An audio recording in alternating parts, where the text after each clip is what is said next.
Baba, katika jina la Yesu Kristo, asante Baba yetu kwa ajili ya wema wako. Asante kwa nguvu zako na pumzi yako Kristo. Asante kwa ajili ya siku hii ya leo Baba ambayo umetujalia. Pokea sifa na utukufu Masihi. Umetamalaki, umetukuka Roho Mtakatifu, Mungu wa majeshi. Jina lako libarikiwe Baba yetu. Jina lako litukuzwe, upewe sifa. Uinuliwe Roho Mtakatifu, maana umetamalaki. Baba mwenye nguvu, ni asante kwa sababu ya wokovu wako. Asante kwa ajili ya neema na fursa hii ambayo umetujalia Baba, ukatuwezesha kuiona fursa ya siku ya leo. Pokea sifa na utukufu Mungu mwenye nguvu. Baba, tunavunjika, tunanyenyekea, tunaungama, tunaomba rehema, tunaomba utakaso na kuoshwa kwa damu yako ya thamani Kristo Yesu, damu ya bei iliyomwagika pale msalabani Calvary. Baba, ukisha tuosha, tutakase, tusafishe kwa huruma yako Yesu Kristo. Takasa mili yetu Baba kupitia neno lako. Takasa mili yetu kupitia damu yako. Takasa mili yetu Baba, sili utakaso kwa njia ya Roho Mtakatifu. Baba mwenye nguvu, tukastahili kutembea katika haki yako na kweli yako, maana Yesu nakujia kanisa takatifu, safi, lisilo na kunyanzi, doa wala mawaa. Baba mtakatifu, tupe nguvu, tupe neema Yesu. Osha vinywa vyetu, mawazo yetu, akili zetu, fahamu zetu kwa damu yako takatifu, ili tukuishie jemedari, tukupe sifa, tukutukuze milele yote, maana umetukuka, umetamalaki. Asante Roho Mtakatifu, maana umetukuka Baba. Shuka mwaminifu na wa haki, nisiseme mimi Kristo Yesu, bali mwamba wetu kaseme ndani mwangu, kwa utukufu wa jina lako takatifu. Asante Baba, safisha kila nafsi Baba kwa huruma yako Yesu, katika jina lako takatifu Baba nimeomba na kushukuru. Asante Yesu. Bwana Yesu asifiwe. Bwana Yesu asifiwe. Na wasalimu kwa jina la Yesu. Namshukuru Mungu kwa sababu ya siku njema ya leo. Yesu ametuwezesha kuiona. Basi ujumbe wetu, kanisa takatifu, kanisa takatifu, na kanisa takatifu ni roho zilizotakaswa, roho zilizotakaswa, nafsi zilizotakaswa, maana hakika mili yetu ni hekalu la Roho Mtakatifu. Mili yetu ni hekalu la Roho Mtakatifu, ndo kanisa takatifu ambalo Mungu analikujia. Tumsifu Yesu Kristo. Sasa si mwili huu wa damu na nyama, kuna mwili wa asili na mwili wa roho. Tumsifu Yesu Kristo. Huu wa asili, huu ni barua hii ni barua ambayo ni lile dongo limebeba ule mwili wa roho kwa jina la Yesu Kristo. Andiko yako wazi ya kwamba roho ndiyo itiayo uzima, mwili haufai kitu.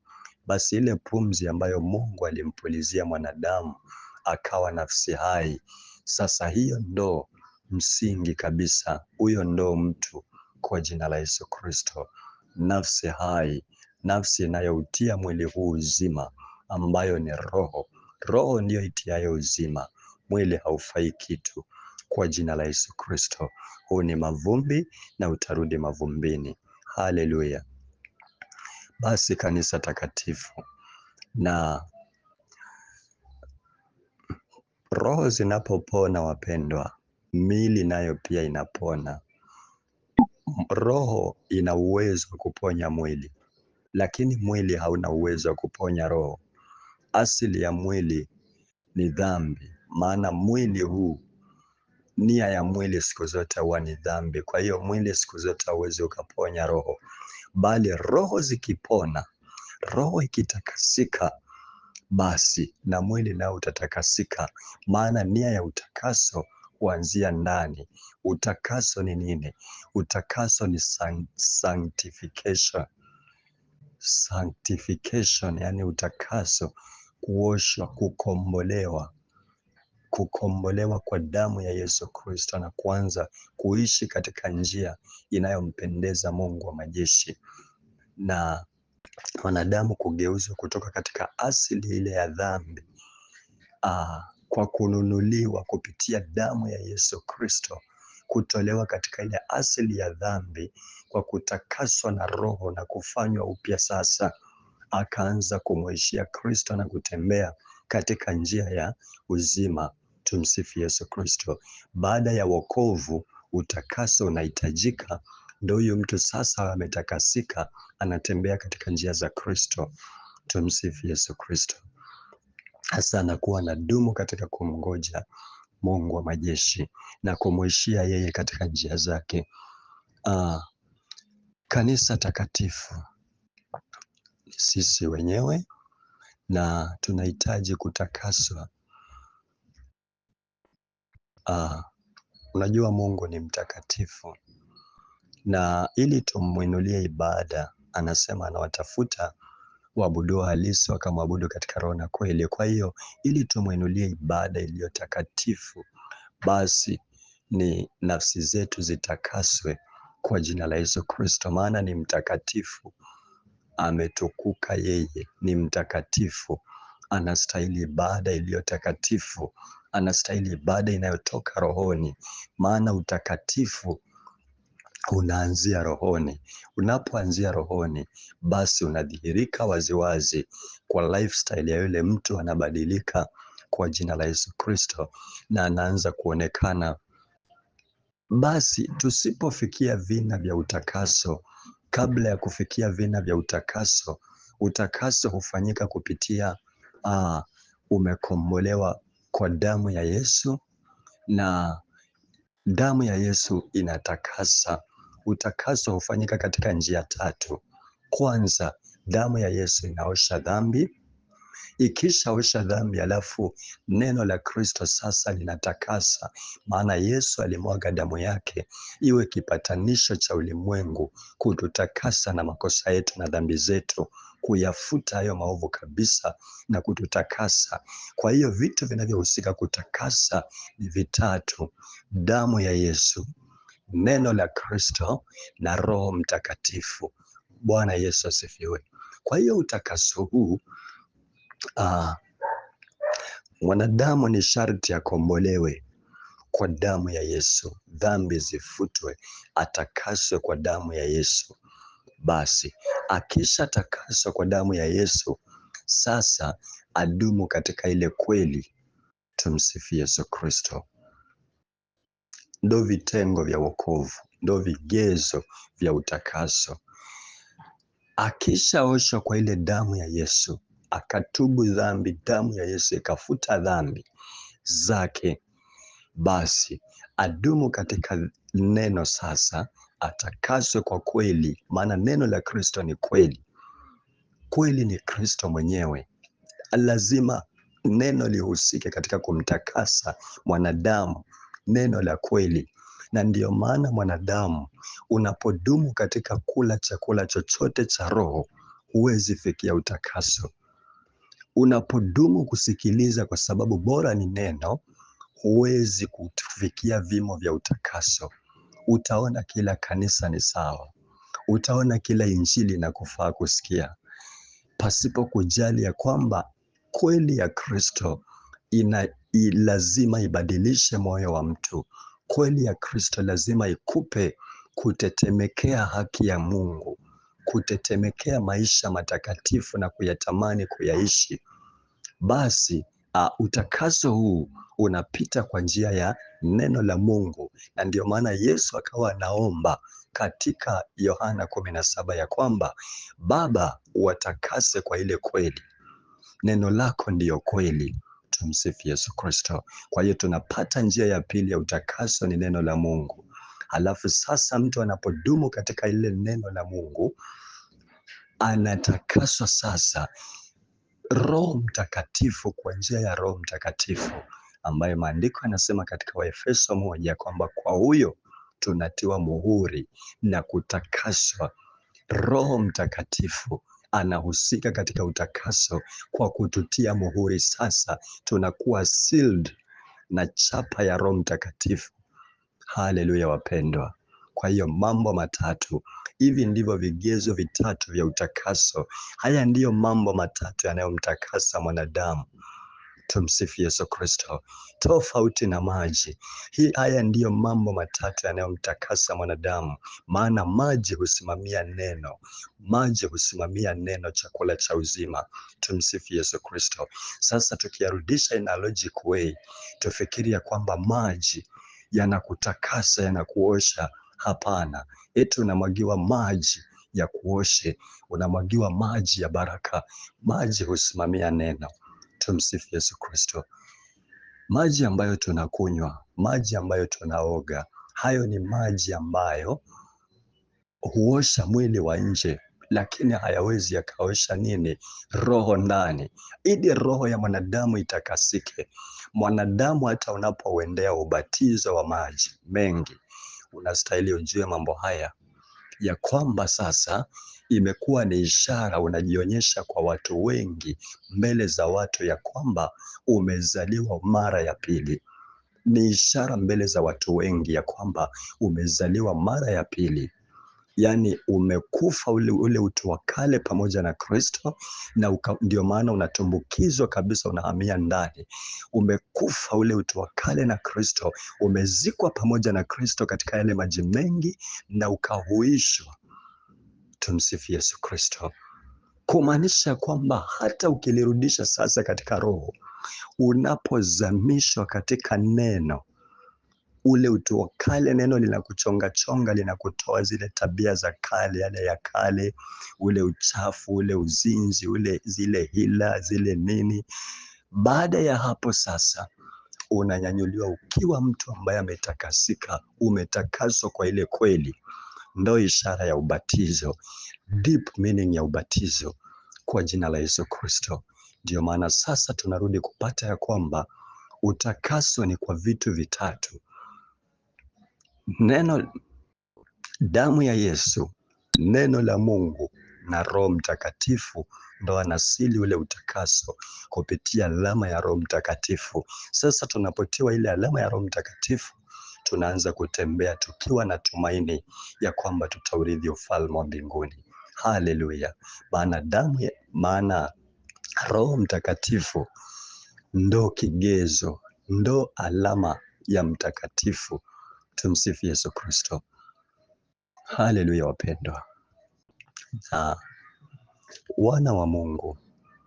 Wana wa Mungu, tutembee tukijua ya kwamba wakati wowote Yesu anakuja. Je, tumejiandaaje? Hili litakapotembea likiring katika fahamu zetu, katika akili zetu, basi tutamtetemekea Mungu na kumwishia Mungu wa majeshi. Tutakapodumu katika kutafakari ya kwamba, je, Yesu akifunuliwa, yani tufikirie hiyo siku, maana maandiko yanasema ya kwamba ni atakuja siku wala saa tusioidhani na kuitarajia. Wakati wasemapo kuna amani na salama, ndipo uharibifu unapowajia ghafla kama mwivi ajavyo usiku. Je, mimi na wewe tutakuwa wapi? Je, utakuwa wapi? Tumsifu Yesu Kristo. Ama bado tunaona, maana wengi wamechoka kumngojea Kristo, wengi wamechoka kumngojea Mungu. Watumishi wengi wamechoka kumngojea Yesu. Watumishi wengi wamechoka tena kuhubiri utakatifu. Watumishi wengi wamechoka tena kusikiliza habari za dhambi na kutubu. Watumishi wengi wamechoka kukemea dhambi.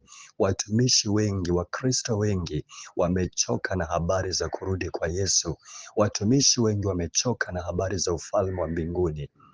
Lakini maandiko yako wazi ya kwamba kabla ya kuja ile siku, giza litaifunika dunia. Tumsifu Yesu Kristo. Hili ni giza la dhambi, na maandiko yanasema ya kwamba lile joka mkia wake ulikokota theluthi ya nyota za mbinguni. Nyota za mbinguni hawa ni watakatifu, hawa ni wateule ambao wamesimama. Ndo lile joka likawa linakokota theluthi ya nyota za mbinguni. Kwa hiyo zinakokotwa zikiangushwa. Ufunuo Yohana 12 linazikokota likiziangusha chini. walikuwa wana wa ufalme, wanaporomoshwa, wanaangushwa kutoka katika utukufu, wanavuliwa utakatifu. Tumsifu Yesu Kristo. Wapendwa, tutembee. Je, tumechoka tena na habari za kumsubiri Yesu? Tumechoka tena na habari za ufalme wa mbinguni? Tumechoka tena na habari za kutembea katika utakatifu? Maana wengi watachoka na wengi watasema, tumemngojea, mbona haji? Tumsifu Yesu Kristo. Maana maandiko yanakiri wazi ya kwamba watakuja wenye dhihaka zao wakisema, tangu siku za baba zetu mbingu na nchi bado ziko vile vile, iko wapi ile ahadi ya kuja kwake basi? Lakini maandiko yanasema hivi, Mungu hakawilii kutimiliza ile ahadi yake, bali anavumilia, anatuvumilia ili sote tufikirie toba. Wana wa Mungu, tumsifu Yesu Kristo. Si kwamba anachelewa, si kwamba anakawia, ni mwenye huruma, anatuvumilia ili tufikie toba. Akauliza, je, atakapokuja mwana wa Adamu ataikuta imani aliyoiacha duniani? Tumsifu Yesu Kristo. Je, tumechoka kumngoja Mungu? Wathesalonike wa kwanza 4, wakati wadhanipo ya kwamba kuna amani na salama, ndipo uharibifu wajiapo ghafla kama mwivi ajavyo usiku. Wathesalonike wa kwanza 5, sio 4.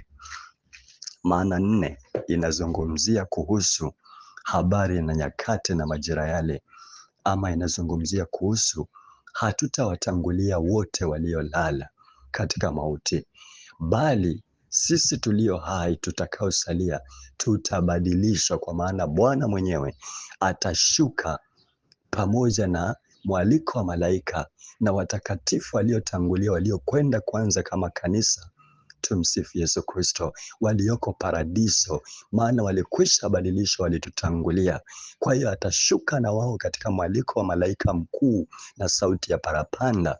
Alafu sisi tulio hai tutakaosalia tukiwa hai tutabadilishwa ili tutwaliwe nasi tuwalaki hewani, tufanane na wao, nasi tutapaa na yeye. Tumsifu Yesu Kristo. Wapendwa, maandiko yanasema ya kwamba basi farijianeni kwa maneno hayo. Tumsifu Yesu Kristo. Wapendwa, je, tumechoka kumsubiri Mungu? Tusichoke wapendwa wa Mungu wa majeshi. Bwana analikujia kanisa takatifu. Wakati ambapo tumerelax, tunasema ya kwamba wacha niwachane na wokovu kwanza, wacha nifanye mambo yangu kwanza, si muda ungalipo, si muda upo. Hapo ndipo Bwana wa majeshi, maana maandiko hayabadiliki, anasema ya kwamba wakati wadhanipo kuna amani na salama, ndipo uharibifu wajiapo ghafla kama mwivi ajavyo. Wakati ambapo dunia itakuwa imerelax sasa, viongozi wa dunia wanasaini mikataba, wamekwisha sema ya kwamba sasa tumefikia amani. Wakati ambapo dunia itakuwa sasa imetulia, watu wanaishi sasa ndo uzuri, mambo mengi, mabumzi mengi yamefanyika, utulivu umepatikana, ndipo wakati wanaposherekea, wanapojiandaa kufurahia udhalimu wote ambao umetendeka na hila zote na kumwacha Mungu na huo utulivu wote na maendeleo yote ambayo yatakuwa yamepatikana, basi Bwana wa majeshi atafunuliwa ghafla kama mwivi ajavyo usiku. Je, tutakuwa wapi? Utakuwa wapi mpendwa? Tumsifu Yesu Kristo. Tutembee tukitafakari. Usifikirie kitu kingine. Kama huwezi kumfikiria Mungu, fikiria tu kuhusu ujio wa Kristo, ujio wa Yesu. Ama kama unaona ya kwamba ujio wa Yesu ni mbali, anza kufikiria siku ya kufa kwangu itakuwaje? Nitakuwa nimejiandaa? Maana mwisho ni kule kufunuliwa kwa Kristo. Hukumu inaanza pale Kristo anapofunuliwa. Na mwisho pia unaanza, ikiwa Kristo hajafunuliwa, unaanza pale unapofariki, ndio unakuwa mwisho wako na hukumu inaanzia pale. Tumsifu Yesu Kristo. Kwa hiyo tutafakari hizi siku, kufunuliwa kwa Kristo na siku ya kufa. Je, nimejiandaaje kukutana na Bwana wa majeshi?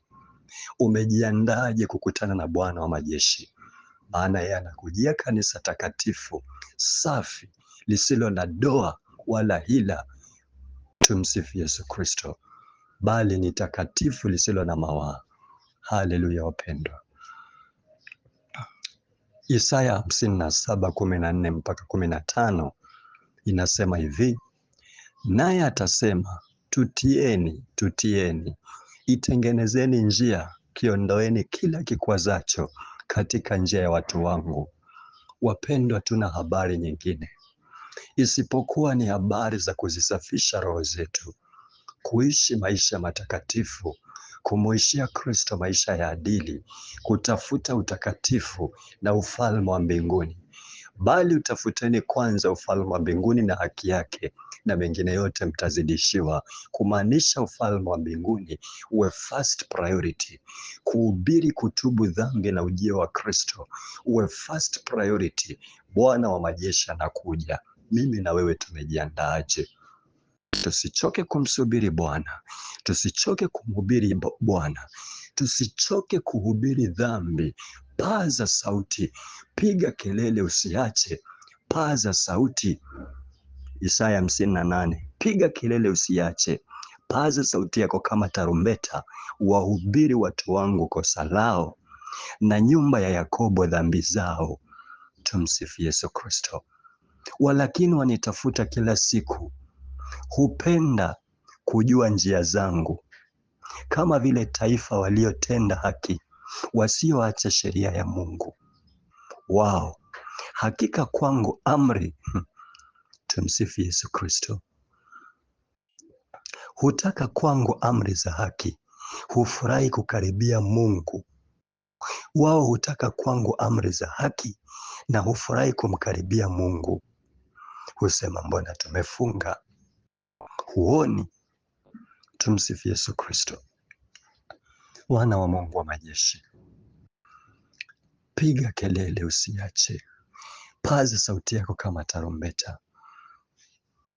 Usichoke kumngoja Bwana wa majeshi. Usichoke kusikia habari za wokovu. Usichoke kusikia neno la toba, neno la msamaha na kuishi maisha ya haki. Bwana ni mwenye haki. Bwana ni wa rehema, na ili tuwe wenye haki lazima tuambatane na Mungu wa majeshi na kujitahidi kumuishia kivyovyote vile, kwa jina la Yesu Kristo. Haleluya wapendwa. Naye atasema, tutieni, tutieni, tengenezeni njia, kiondoeni kila kikwazacho katika njia ya watu wangu. Tumsifu Yesu Kristo. 14 hiyo Isaya.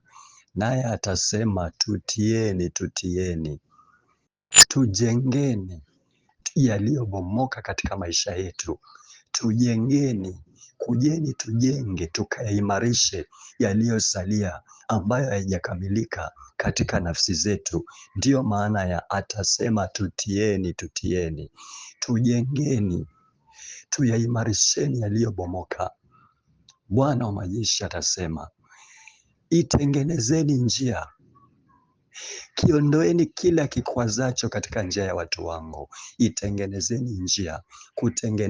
Kutengeneza njia huku sasa ni kujitakasa, kudumu katika hali ya kumngojea Mungu wa majeshi kupitia utakaso, kupitia kuishi maisha matakatifu, kutafuta haki ya Kristo, upendano wa undugu, kudumu katika umoja, kudumu katika kuombeana, kudumu katika kuyatenda yaliyo ya haki, kuinjilisha, kuhubiri, kudumu katika mifungo, kudumu katika maombi, kudumu katika kusoma neno, kudumu katika kusaidia watu wamjue Mungu. Asiye nacho mpe, kwa utukufu wa jina la Yesu Kristo, ukiwa katika uwezo. Haleluya! Matendo ya haki. Tumsifu Yesu Kristo. Tutieni, tengenezeni njia, tengeneza njia, kujiandaa, weka tayari moyo wako, Kristo aingie ndani, maana nabisha. Njia ya moyo wako ikoje? Njia zako zikoje? Njia zangu zikoje? Hilo ndilo tutafakari sana. Tunapotafakari ya kwamba Kristo, ujio wa Kristo ni wakati wowote, basi tutajua ya kwamba inatupasa kutengeneza njia ili sasa kumlaki bwana harusi. Hatujui atakuja usiku, atakuja mchana, atakuja jioni, atakuja asubuhi. Tutakuwa tumelala, tutashikwa tukifanya yale yale. Huenda utashikwa ukifanya yale yale ambayo unaona yamekuwa mzigo, yamekushinda kukuacha. Ujapoenda kutubu, tena baadaye unayarudia tu yale yale. Ujapotengeneza kesho, tena baadaye unarudia yale yale. Unatengeneza asubuhi, tena baadaye unalirudia hilo hilo jioni au mchana. Tumsifu Yesu Kristo. Je, utakutwa katika hilo hilo? Ukiwa umemzoea Mungu, unamwambia kwamba Mungu nisamehe, tena unaenda unalitenda hilo hilo. Tumsifu Yesu Kristo. Bwana atakuja kama mwivi, siku wala saa tusiyoidhani na kuitarajia. Wana wa Mungu, tuwe makini. Tutakuwa tumelala anaposema kesheni. Sasa basi, hata kama utakuwa umelala, uwe umejitakasa, uwe umetakasika, umeomba. Tumsifu Yesu Kristo. Ndiyo maana neno la Kristo linatupasa likae ndani mwetu kwa wingi, litutakase na mawazo yetu. Tunapolala tunafikiria nini? Tunapolala tunaota nini? Tunapolala na tunaota, life is spiritual.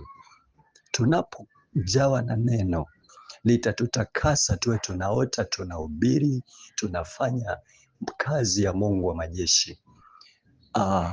Basi litatakasa na kuondoa unajisi wote wa ndoto chafu za kuzini usiku, ndoto chafu za kuingizwa katika magano machafu. Unaogelea mara usiku, mara unafukuzwa na watu wengi, mara sijui unalisha nyama, unalisha vitu usivyovijua, mara sijui unafungisha maagano, harusi, ndoa. Tumsifu Yesu Kristo.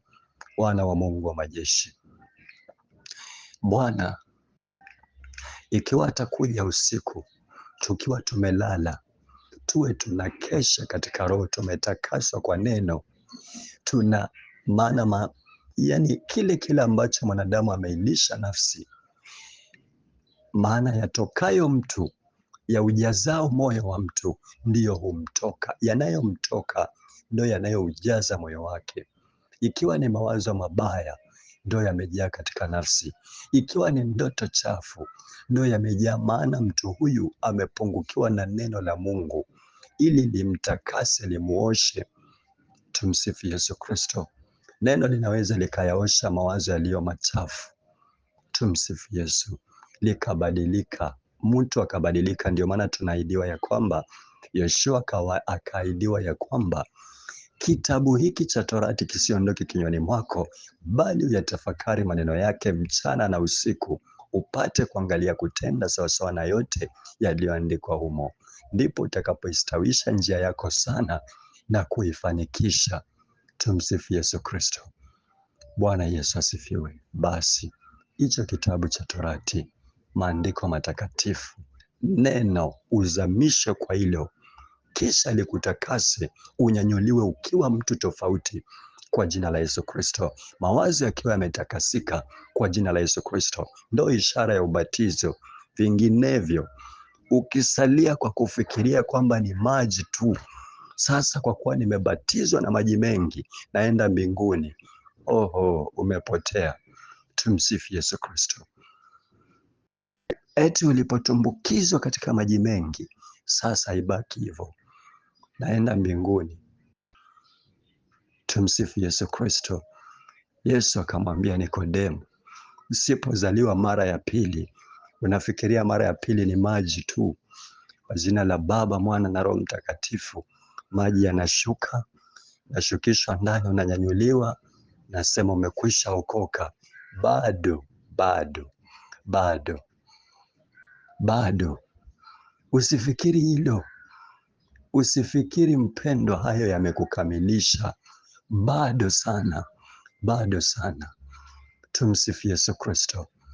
Toka katika ile ishara sasa, kuja sasa. Imani bila matendo imekufa. Yarudishe sasa katika roho.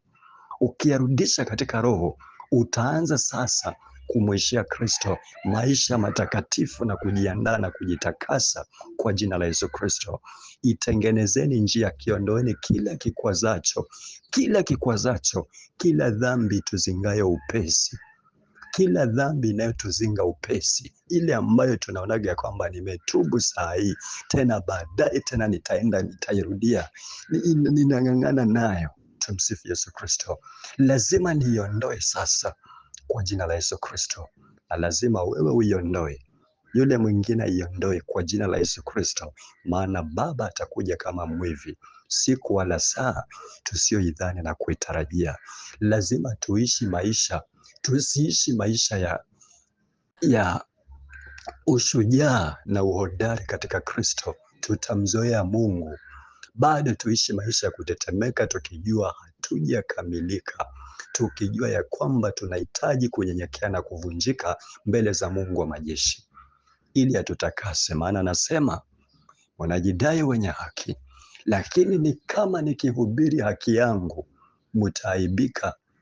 Jinsi ambavyo atakapohubiri, aanze kuhubiri haki vile ambavyo inastahili iwe, akianza kufungua maisha yetu, hili litakukosesha, hili litakukosesha. Ama unaweza ukajiona sasa ndo hutaki kusikia tena umekamilika, lakini baadaye ukaona ya kwamba unapotwaliwa, unapoonyeshwa katika maono, unapata umejaa madoadoa, lakini ukionyesha ametoka wapi? Tumsifu Yesu Kristo. Hata vitu ambavyo utaona kwamba ni kitu ambacho hata hutarajii kabisa. Maana mambo ambayo hatuyatarajia kwamba ni dhambi, mambo ambayo tunatarajia kwamba ni vitu vya kawaida tu, ndio vitakavyomkosesha mtu kuona ufalme wa mbinguni. Tumsifu Yesu Kristo. Isiwe hivyo. Kiondoeni kila kikwazacho katika njia ya watu wangu. Lazima tuwahubiri kweli na tuondoe kila chochote kinachokwaza, chochote kinachotukwazisha, dhambi yoyote, tabia yoyote, udhaifu wowote ambao utasababisha mwanadamu akose kuona ufalme wa mbinguni, lazima uondolewe kwa jina la Yesu Kristo. 15 kupitia habari njema 15. Maana yeye aliye juu, aliyetukuka, akae milele, ambaye jina lake ni mtakatifu, asema hivi, yeye yuko juu. Kwa nini? Kwa nini tuko chini? Kwa sababu utukufu wake ni mkuu, yeye ni mkuu. Ikiwa mbingu ni kiti chake cha enzi na dunia ni mahali pa kuwekea miguu, yeye yuko juu, sisi tuko chini. Kwa sababu gani? Bado inatupasa kunyenyekea. Haitupasi kujitukuza kama shetani. Tumsifu Yesu Kristo. Haleluya. Unajua, aliyetukuka kae milele, ametukuka. Utukufu wake umemtosheleza tu, anakaa milele, hana mwisho, ambaye jina lake ni mtakatifu. Udhalimu haupo kwake, ni mtakatifu. Ndio maana anasema iweni watakatifu kwa kuwa mimi ni mtakatifu. Asema hivi, nakaa mimi mahali palipoinuka pa juu zaidi. Ndio maana maandiko yanasema, nani atakaye katika kilima cha Bwana? Nani atakayekaa katika maskani ya Bwana? Mahali palipoinuka, mlima mtakatifu. Sasa si mlima, ni juu katika ufalme wa mbinguni. Tumsifu Yesu Kristo. Maana yeye yuko juu, mahali anapokaa yuko juu, sisi tuko chini. Tumsifu Yesu Kristo. Anaketi mahali palipoinuka, palipo patakatifu. Basi nasi mioyo yetu lazima ni sharti itakasike kwa jina la Yesu Kristo, tena pamoja na yeye aliye na roho iliyotubu na kunyenyekea, iliyotubu na kunyenyekea. Licha ya kutubu, nyenyekea. Tumsifu Yesu Kristo. Haleluya, haleluya. Unajua kuna watu ambao wanatoa nafasi ya Roho Mtakatifu. Mpendwa, chunga sana mazungumzo yako. Sema tumefanya kwa uwezo, kwa msaada wa Roho Mtakatifu. Tumsifu Yesu Kristo. Sema tumefanya kwa msaada wa Roho Mtakatifu. Maana tutakaposema ya kwamba huyu ni roho, huyu ni roho, lakini tuseme yale ambayo si ya roho, ama tutumie kauli ambazo si za roho, mpendwa, tutakuwa tunauchukua utukufu wa Mungu na tunachafua jina la Mungu wa majeshi. Maana Mungu ni roho, haitanishi na uovu. Sasa ni sharti tuseme tunafanya kwa msaada wa Roho Mtakatifu, kadri ya Roho anavyotuwezesha.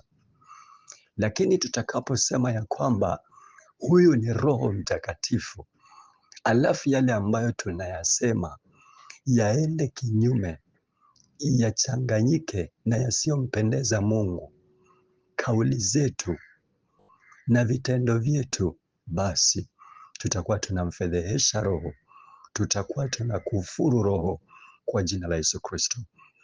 Maana mwanadamu kivyovyote vile huwezi kuwa Roho Mtakatifu. Haleluya. Watu wanajiita Kristo, na ndiyo maana makristo wengi wa uongo watatokea na manabii wa uongo. Tuwe makini sana kwa jina la Yesu Kristo. Tena pamoja na yeye aliye na roho iliyotubu na kunyenyekea, ili kuzifufua roho za wanyenyekevu na kuifufua mioyo yao waliotubu. Tumsifu Yesu Kristo. Ili kuzifufua roho za wanyenyekevu na kuifufua mioyo yao waliotubu. Lazima roho inayotubu itanyenyekea, itataka kumsikiliza Mungu, itataka sana kudumu miguuni pa Mungu. Ukiona mpendo ya kwamba matendo yako, nafsi yako inakushuhudia kwamba hapa sikustahili, bado nyenyekea, tulia. Usikimbilie kudumu katika kufanya nini? Kudumu katika kujidhibitisha haki yako ya kwamba Mungu ataelewa. Hapana, nyenyekea mbele zake kwanza, utengeneze. Maana anauliza, una nini wewe usiye haki kutangaza habari zangu? Tumsifu Yesu Kristo. Lazima tudumu katika kutafakari njia zetu. Hatutahesabiwa haki kwa sababu ya matendo, kwa njia ya matendo, kisa tuwahubiri wazuri, kisha tu watumishi wazuri, kisa tu washauri wazuri, kisa tu watu ambao tunatumika vizuri. Hapana, bali tutahesabiwa haki kwa kutubu na kunyenyekea kwa jina la Yesu Kristo.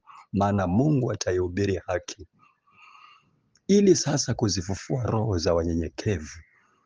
Maana maandiko yanasema ya kwamba wautazamapo mwenendo wenu, matendo yenu na yaangaze mbele za watu wote, ili wa sasa wautazamapo mwenendo wenu wamtukuze Baba yenu aliye mbinguni, wabadilishe kupitia mwenendo wenu, ili kuzifufua roho za wanyenyekevu. Maana roho zetu zitakapotubu na kunyenyekea, basi tutazifufua roho za wanyenyekevu na kuifufua mioyo yao waliotubu. Wataona mwenendo wa Kristo, Tumsifu Yesu Kristo. Lazima mioyo yao wafufuke, watiwe matumaini, watiwe matarajio, watiwe nguvu za kumtafuta Bwana wa majeshi tangu sasa na hata milele.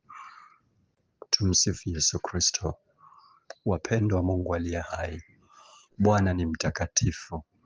Mungu ni mtakatifu na anaketi mahali paliponyenyekea mtu aliyetubu na kunyenyekea na kuvunjika. Tumsifu Yesu Kristo. Tusimkufuru Roho, tumwachie Mungu utukufu wake. Sisi ni wanadamu tu. Wacha tusijidhibitishe, wacha kazi zenyewe zitutambulishe mbele za wanadamu. Ndio maana Yesu hakupenda kutambulishwa na wanadamu, hakupenda kutambulishwa na mapepo, aliyanyamazisha. Hata alikuwa anawaambia wanafunzi, anawaambia watu ya kwamba usiwaambie watu kuhusu kilichotokea. Hakuwa anajitafutia sifa na umaarufu na utukufu. Hakupenda kujidhibitisha, bali alipenda matendo yenyewe ya mhubiri. Na ndiyo maana alishuka, alinyenyekea ili tuwe kielelezo, tuwe mfano. Tumsifu Yesu Kristo. Akamwambia kadri alivyokuwa akiwaambia ya kwamba usimwambie mtu kuhusu kilichotokea, basi ndo habari zake zilikuwa zinaenea zaidi. Lakini angekuwa anasema nenda utangaze matendo haya, kwa nini hakuambia hivyo? Lakini alikuwa anawakataza, usimwambie mtu. Tumsifu Yesu Kristo. Haleluya. Unyenyekevu, maana anasema jidhilini, jishusheni, nanyi mtapandishwa, mtakwezwa. Lakini mkijikweza, mtaporomoshwa. Kwa hiyo wacha kazi zenyewe zitutambulishe. Tusitake kujidhibitisha, tusitake kujipa majina, tusitake kujipa utukufu ambao hautustahili. Tumsifu Yesu Kristo. Na Yesu pia akatoa mfano ya kwamba utakapoalikwa katika karamu, usitake kukaa katika viti vya mbele. Tumsifu Yesu Kristo. Usitake kukaa katika viti vya mbele, usije ukaaibishwa, ukainuliwa, ukaambiwa mwingine akaja anayestahili kukaa hapo, ukaambiwa ebu inuka, nafasi yako iko kule nyuma, na mwingine akakuja akakaa. Itakuwa ni aibu. Ndio maana tunaambiwa tushuke, tunyenyekee. Mungu mwenyewe atatudhibitisha kwa jina la Yesu Kristo. Haleluya wapendwa. Amini usiamini, neno lenyewe litatushuhudia. Kweli yenyewe itathibitisha ikiwa tumetumwa na Mungu ama tumejituma sisi wenyewe, ili Mungu wa majeshi ajitukuze, itende kazi yake kwa jina la Yesu Kristo. Haleluya. Hata tusipotambulika mbele za wanadamu, machoni pa wanadamu, wacha Mungu mwenyewe atutambue kulingana na haki yake kwa jina la Yesu Kristo. Haleluya. Baba mtakatifu, mwaminifu na wa haki, jina lako lipewe sifa. Umetufundisha unyenyekevu na utulivu, umetufundisha kujitakasa jinsi ulivyo mtakatifu. Pokea sifa na utukufu, Roho Mtakatifu, maana umeinuliwa.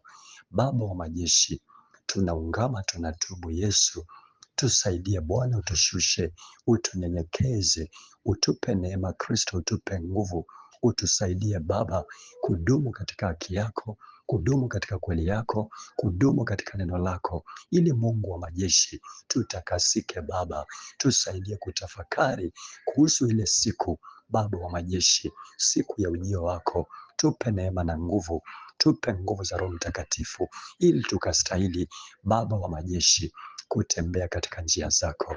Imediwa upewe sifa, Roho wa Mungu, maana unatosha, unaweza Masihi. Katika jina lako takatifu Baba nimeomba na kushukuru. Haleluya, amen.